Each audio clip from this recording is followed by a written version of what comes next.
Em nome do Senhor e Salvador Jesus, os convido nesse momento a refletirmos sobre a fé cristã como uma esperança. E nós queremos conversar nesse sentido em duas direções, conforme está no slide. Nós queremos falar sobre essa esperança, ou esse ato de esperar, relacionado com a fé cristã, num primeiro momento. E, num segundo momento, sobre o que fazer enquanto esperamos.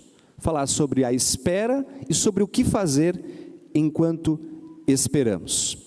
E nós pegamos esse tema por causa deste verbo que se repete nos textos bíblicos, como vocês podem ver no slide seguinte, de Lucas 2, 25, que eu deixo ali a palavra sublinhada, quando nos diz: em Jerusalém havia um homem chamado Simeão, homem que era justo e piedoso e esperava a consolação de Israel.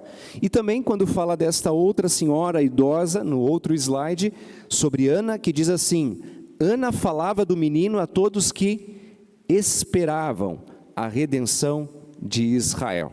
Então, conforme o slide seguinte, que também era o inicial, esse será a nossa caminhada, uma mensagem sobre a espera cristã. No ponto 1, o ato de esperar, e o ponto 2, esperar fazendo o quê? Essa é a nossa caminhada, que Deus nos abençoe nessa reflexão. Em geral, é sempre difícil de a gente generalizar, mas em geral as pessoas não gostam de esperar.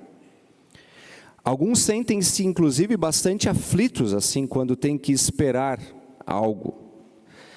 Quando tem que esperar talvez uma ligação, talvez quando está num consultório, ou imagina no pronto-socorro, esperando atendimento. É ruim, esperar é ruim para muitos, e causa maior ansiedade ou menor, dependendo do indivíduo.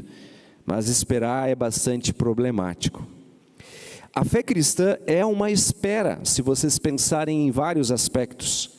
Nós confiamos em promessas, nós temos promessas de Deus e confiamos nela, esperamos ela, por vezes sentimos ela. Simeão pôde ter essa bênção, ele tinha uma promessa de que ele veria com os seus olhos o Salvador, e ele teve essa esperança realizada. Ele pegou o menino no colo, e tanto que ele diz: agora posso morrer em paz, agora despedes em paz o teu servo. Os meus olhos viram a salvação. Ele esperou e se cumpriu. Ele viu o menino. E nós temos a promessa que veremos Deus face a face.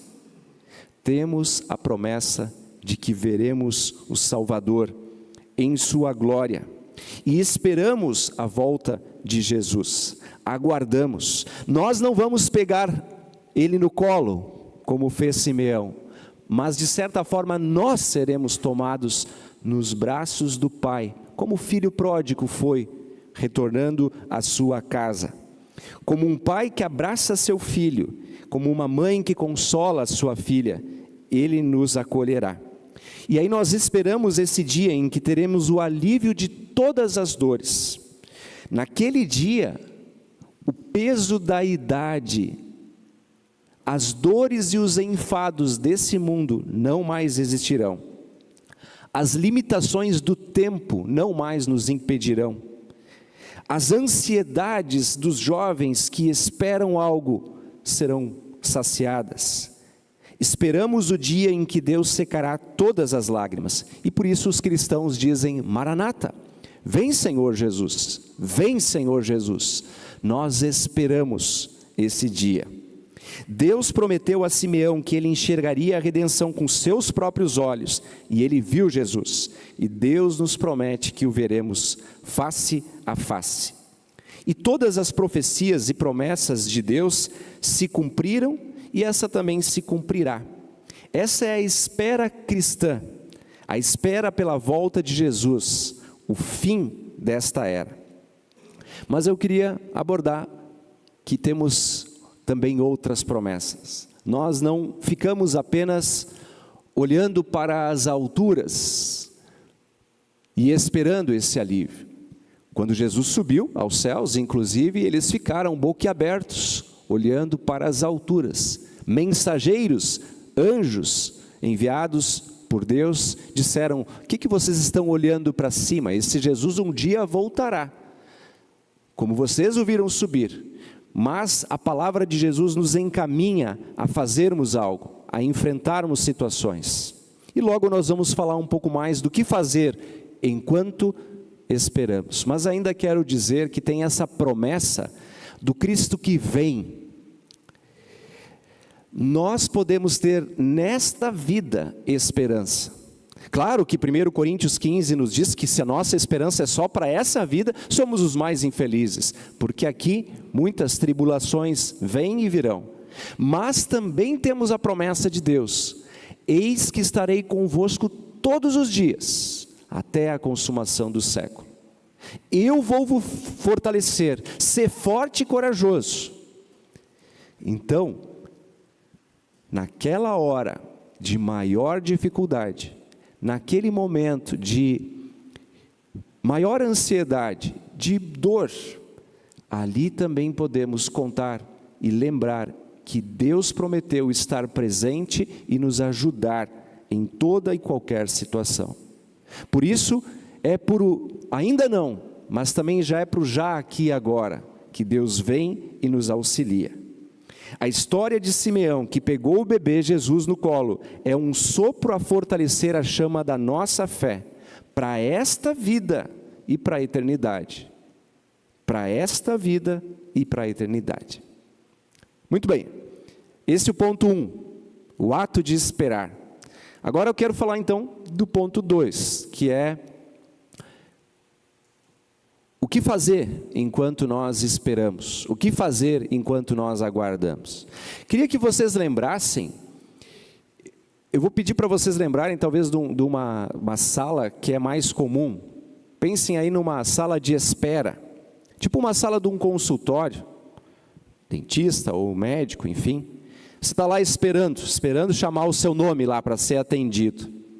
Já repararam que nessas salas normalmente tem lá uma mesinha com revistas?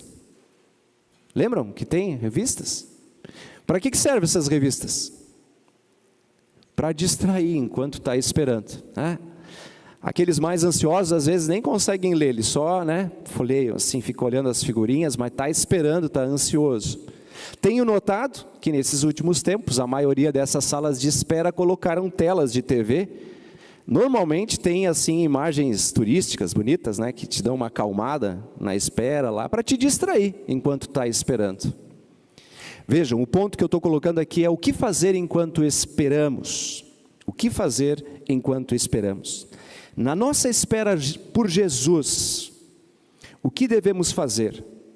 Devemos providenciar revistas e telas para nos distrairmos? Não. A Bíblia nos orienta ao que eu chamo aqui de espera ativa. Espera ativa.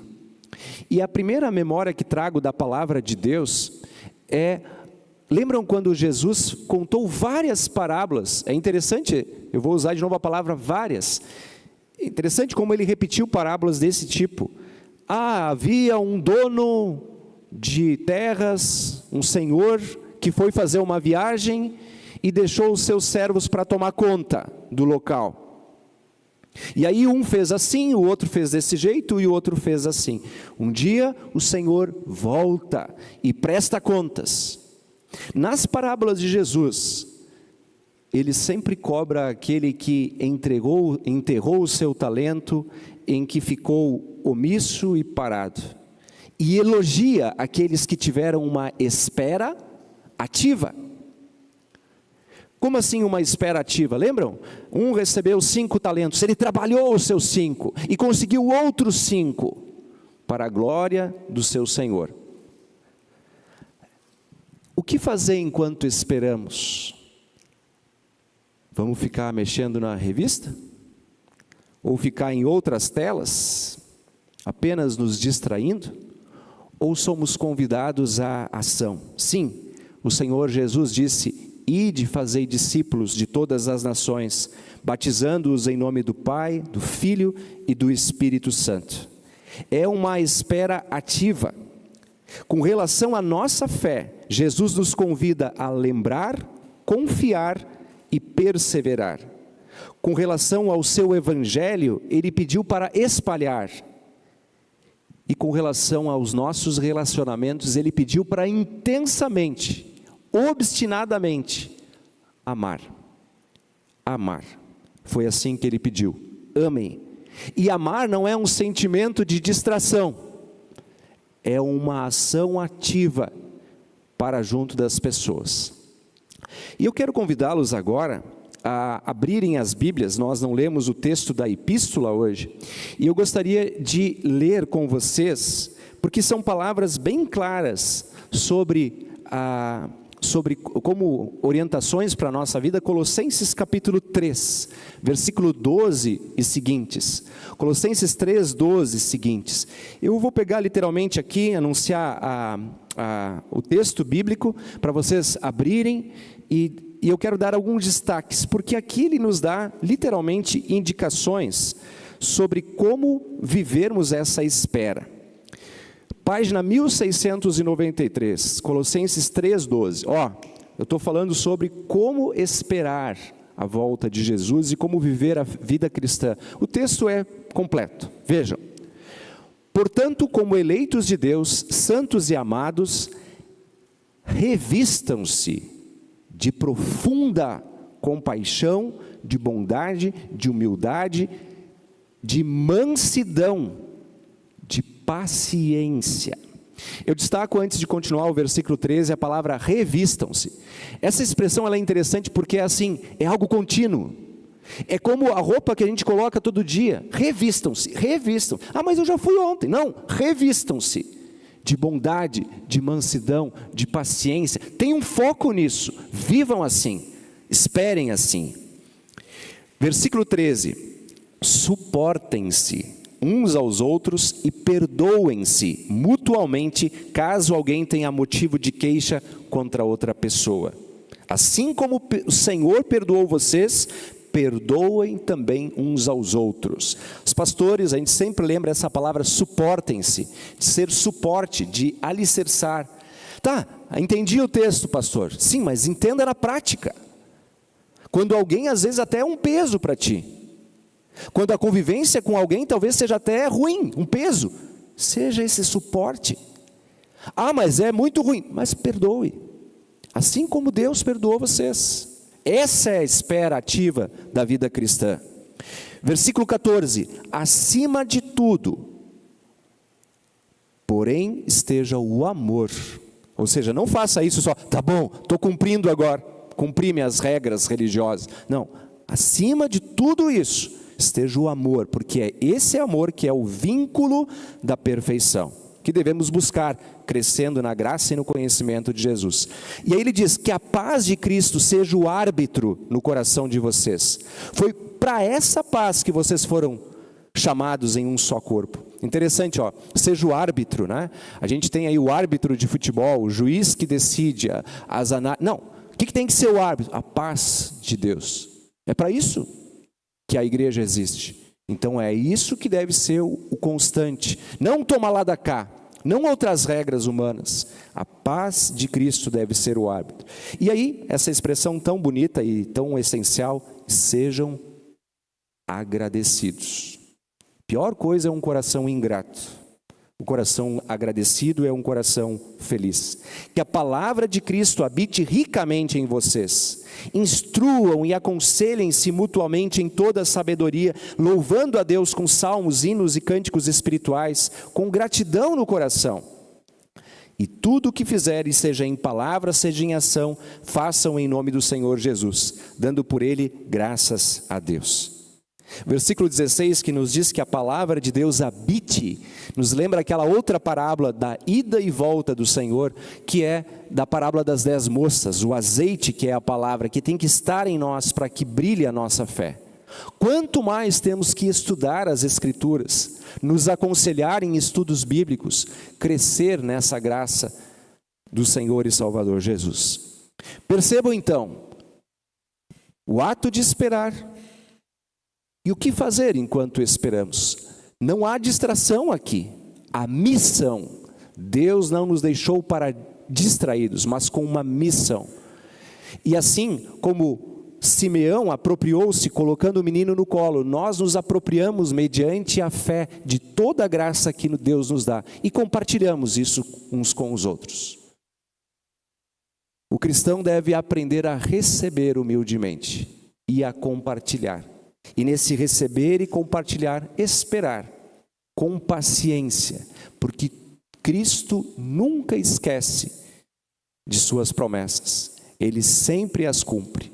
E é Ele que nos diz que nele há vida e salvação, que ali vivamos em paz, mas também motivados para a missão de Deus. Seja no final de um ano, seja no início de mais um ano e em toda a nossa vida. Porque a vida cristã é uma vida de espera, uma vida de esperança.